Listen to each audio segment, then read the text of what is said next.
Why can't you walk on Saturn? With its huge rings of ice and dust, Saturn is one of the solar system's most iconic planets. It's beautiful, really. But what's it hiding behind those bright clouds? Well, you're about to find out by taking a stroll on the gas giant's surface. If you can. About 1.2 billion kilometers away from where you're standing right now sits Saturn, the sixth planet from the Sun.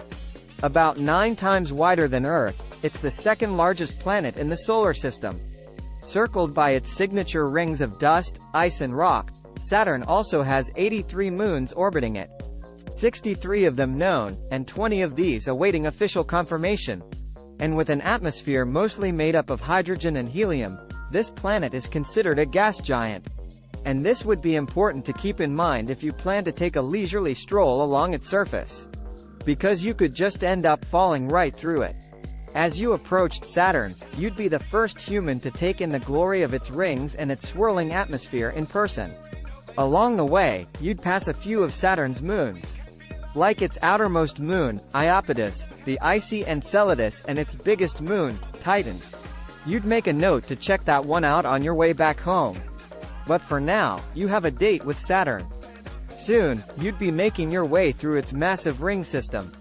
This would mean you're getting close. Saturn's rings don't even stretch as wide as the distance between Earth and our own moon. You'd fly past each ring in an order that would scramble your understanding of the alphabet. You'd go from the E ring to the G ring and then rings F and A after that.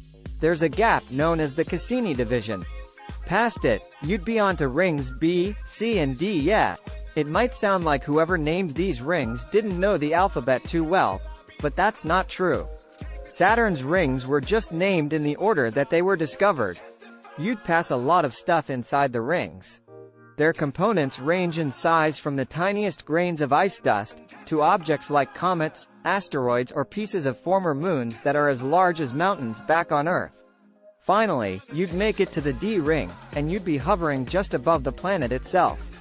Nothing left to do except make your descent. Traveling down to an altitude of about 1,400 kilometers, 870 miles, you'd find yourself surrounded by auras of red and purple. They'd look so different from the ones we have on Earth because of the highly energetic forms of hydrogen in Saturn's atmosphere. Your fall through would suddenly get more exciting too. You'd begin to get thrown around by powerful gusts of wind. In the upper atmosphere, over the planet's equator, winds can reach speeds as high as 500 meters per second, 1,600 foot per second. That's almost 5 times stronger than the strongest hurricane-force winds on Earth. Yeah, so maybe the equator's not the best place to descend. You'd try coming in for a landing elsewhere. Like Saturn's North Pole. Well, this wouldn't be ideal either. Because as you descend, a hexagon-shaped storm would be brewing below you. And it would be huge. Spanning about 30,000 kilometers, 20,000 miles, across, you could fit about 2.5 Earths inside of it. At least the winds here would be more favorable. But just by a little bit. At the North Pole, wind speeds only reach 90 meters per second, 295 foot per second. And I hope you dressed warm enough for Saturn's weather because the gas giant's troposphere has freezing cold clouds of yellow ammonia. The temperature here is about 250 degrees Celsius, 418 degrees Fahrenheit.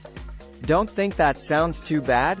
Well, good for you because that's 160 degrees Celsius, 288 degrees Fahrenheit, colder than the most frigid temperature ever recorded on Earth.